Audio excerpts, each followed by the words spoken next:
Okay. Thank you for joining us for another session of Coffee with the Candidates. I have Julie Auch here with us today, who is running as an incumbent for the South Dakota House of Representatives. Thanks for joining us today. Thank you for having me. All right, why don't you go ahead and introduce yourself to our viewing audience? Well, like you had said earlier, my name is Julie Auch, and I have had the absolute privilege of serving District 18 in the House of Representatives, and I'm a lifelong resident of Yankton County, lived here my whole life, have no desire to live anywhere else. My husband and I live in the northwest corner of Yankton County. We're fourth and our children are fifth generation farmers. We have 4 grown children, 7 grandchildren, and I also own and run a third generation business right here in Yankton. So, this is my home, and love this part of the state. And go ahead and share a little bit about, you've already served in the legislature for how many years, if you want to remind people? 2 years. I've been in the legislation for the past 2 years. Thank you. So can you share how your views align with the Democratic Party or the Republican Party? Okay, well, my views would align with the Republican Party because I am running as a Republican. And just to take it right from the South Dakota Republican Party platform, South Dakota is an exceptional state to raise a family and pursue economic opportunities. The most effective government is the government closest to the people.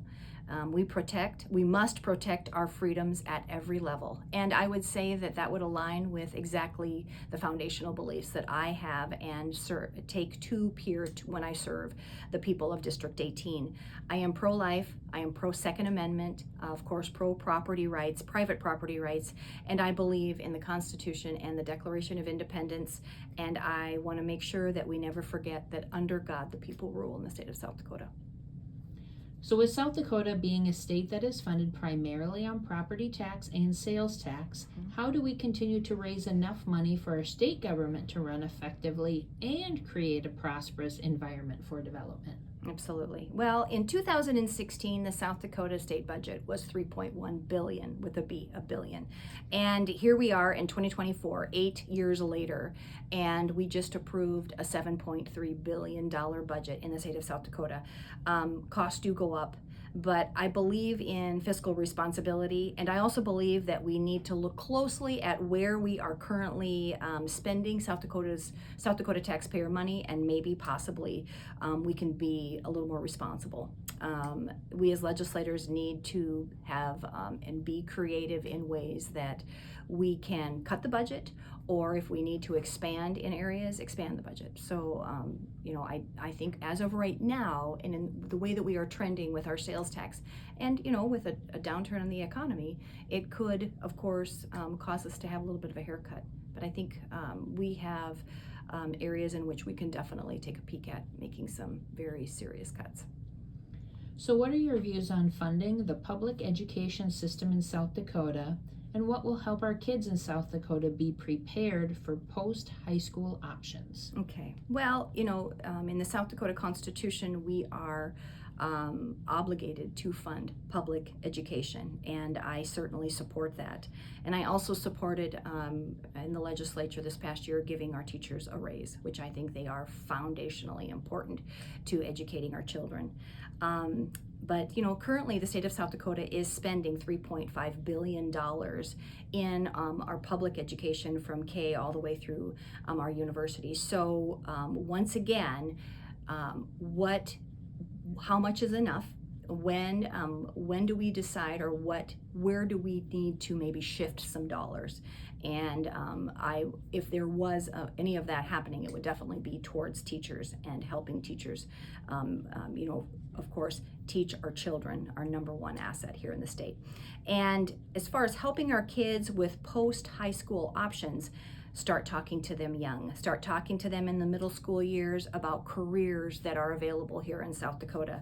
Start educating them for what is required to go to work after graduation, or attend a technical school, or a school for a bachelor's degree, or further into their educational desires or wishes. So I'd say start young, and making sure that we have available to them all of the opportunities that are offered here in South Dakota.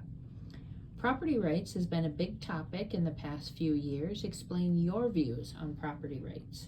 Well, property rights are not limited to just land. Property rights include your investments, your bank account, your anything that we would consider property. And I've fervently have fought for property rights on all levels, including I was able to convince Governor Noem to veto House Bill 1193, which would have introduced central bank digital currency here in the state of South Dakota.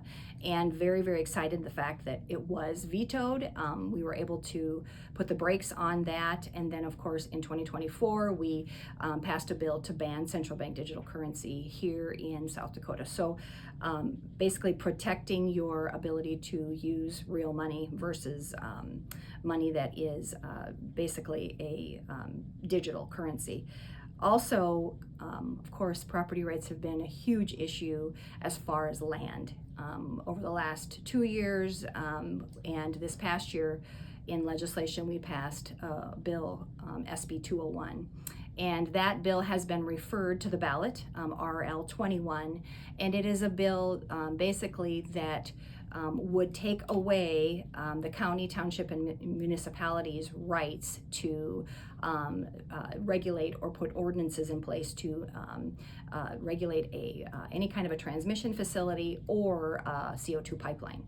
And we believe those rights should remain closest to the people, closest to the folks that are going to have to live next to these facilities. And so RL 21 would reverse that legislation. So I'm encouraging everyone to vote no on Referred Law 21 to ensure that we keep our property rights and the decisions that need to be made in reference to property rights closest to the people. How do you intend to those, or how do you, or do you intend to work with those who have different views than you? Well, that is probably an area that has that I've been able to overcome with even the position I'm in with my career and throughout legislation. But the key is to first listen and allow time to have explanation of views, because some views we're very passionate about. Some views are, and some views can be totally on two different spectrums. But to explain your beliefs and the views, most of the time when you are visiting with someone that has completely different views than you, there's a compromise. And I think that's the biggest thing, is to listen, allow each other to explain their views, and then look for a compromise. If there is a solution, look for that compromise. And that's kind of what legislation is. That's what I've found most legislation to be, is it is listening to the views of the people, listening to the views of different organizations, listening to the views of different lawmakers, and then coming to a compromise. What is, what you believe to be a compromise. What are your strategies to fill the thousands of jobs available in South Dakota so our companies can continue to expand and flourish? Well, once again, start early. Start educating our greatest asset, which is our kids, right here in South Dakota, our children. I mean, we want our children, our work ethics, our the folks who raise, the parents who raise the kids right here in South Dakota, they are our largest asset. And we should be educating them early and explaining to them about the opportunities right here in South Dakota, so that that's who's filling our jobs. This past June, I had the absolute privilege of delivering the graduation speech to RTech, and what a privilege that was to see and meet those youngsters, those young individuals that are going to go out into the career field, out into the different areas of manufacturing, CNAs, med techs, and fill those jobs right here in this part of the state, and or go off to technical school or go off to a university, but understand and realize that they have training that they're going to be able to fill a job and also earn a great living and stay in South Dakota.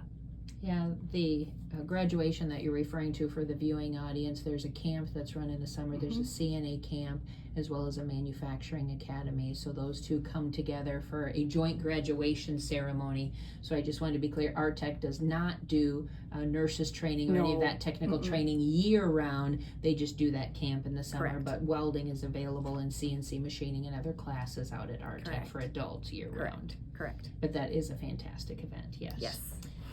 So, what topics will need to be addressed to support agriculture in South Dakota, which I'm sure is close to your heart? It is, and I serve on the Ag and Natural Resources Committee in legislation. And South Dakota producers are some of the most innovative and most creative producers in the state of South Dakota, and it is our number one industry. And I'm extremely excited about the future of ag in South Dakota.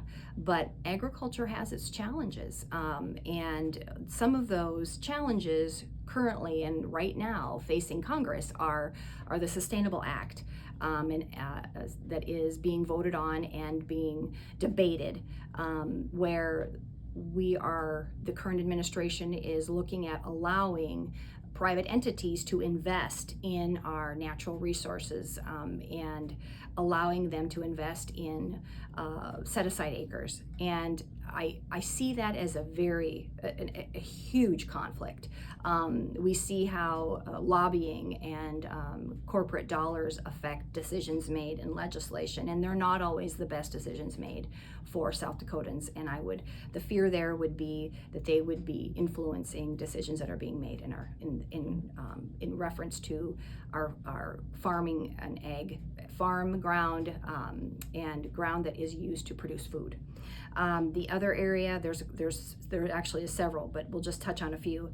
The cultured meat or lab-grown meat, that has been banned in the state of Florida. There are three other states looking at banning cultured meat. We have 1.5 million beef cattle in the state of South Dakota.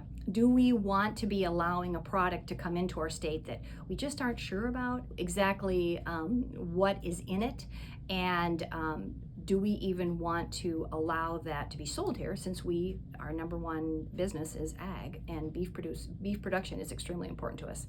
We do have legislation in place to regulate the label, but is this something that we want to explore? That is something that we're going to be looking at in legislation. RFID or electronic IDs that are being mandated with this current administration also, and that is an ear tag that is going to be mandated to be put into all beef and beef cattle throughout the state of South Dakota. Why is that a problem? Well, it's extremely expensive, and that expense in some part will be pushed off onto the producer. And our own Stockman's Livestock, Greg Reichen, has spoke out against EIDs and how expensive, and it'll cause his sales to be at a slower pace. It just isn't an efficient way for them to operate, and once again, expensive to implement. Who's going to pick up that bill? And just as a point of clarification, not to interrupt, but when you talk about the administration, are you talking state or federal? Federal, okay. Federally mandated. To be clear. Federally mandated through the U.S. government. America the Beautiful, or 30 by 30, of course, this is a federal administrative through Executive Order 148.003. That is 148. Executive order that was implemented in 2016, and that is also federal, where 30% of all private land would be put into conservation easements by 2030. And once again, that is taking land that produces food or is used as pasture ground out of production and into conservation easements, which I am strongly against. And then natural asset companies. This was a bill or a piece of legislation federally that was put in place. Of course, it's coming to the states, and that also is in reference to the New York Stock Exchange putting a dollar value on photosynthesis, water, air, land, and then selling it in clusters on the Board of Trade to different investors. which those of us who are farm producers think that is something that is wrong. So those are areas in agriculture that are just on the, that are on the purview, and something that we need to be watching closely here in the state of South Dakota. If elected, or re-elected, how will you prepare for the 2025 legislative session, and how do you want to receive input from the voters of District 18? Well, like you and I were talking earlier, the job as a legislator really doesn't ever stop, and I'm constantly weekly receiving several phone calls of just concerned constituents, concerned citizens across the state. And of course, you go to work for them, you go to work for the people in your district, and researching different areas in which you can make a situation better, compromise, and so the work never really does stop. And of course, I'm preparing, even though I am not elected for the 2025 session, preparing for legislation to be introduced that would protect South Dakota citizens. And I'm on the internet. I'm listed, I have an email address, I have a website, my phone number is available. I am completely 100% available to the constituents of District 18. So why should the voters check the box or fill in the circle by your name on the ballot? Well, once again, I would be completely honored to represent you and District 18 as your House of Representative. I promise to be truthful, transparent, and always put the citizens of South Dakota first before the bureaucrats. I have always felt that that's how I have basically fighting against the central bank digital currency, fight for private property rights, and local control, fair taxes, and stronger counties and towns. So are there any topics that we didn't cover today in any of these previous questions that you would like to share your thoughts on with the viewing audience? Sure, there's a couple. Property taxes. Property taxes are a huge issue, not only here for folks and citizens in District 18, but across the state. And it is definitely on the purview of the legislation. There were a couple of bills introduced last year. They failed both. They passed the House, failed in the Senate. And so we are currently working in a direction of some sort of innovative new way to make sure that our property taxes are in line so that folks do not feel like they cannot afford to own their own home. And finally, some of the counties are seriously struggling in the state of South Dakota, and I do believe we have to figure out a way to put a formula together so that our counties do not have to struggle at the level that some of them are currently struggling. I think we live in a county that is doing a really good job of managing their budget, but some counties just do not have the property tax structure that they need to maintain their roads. So if the state mandates a expense to a county, I believe we need to figure out a way to help pay for that expense. So that would be the two areas.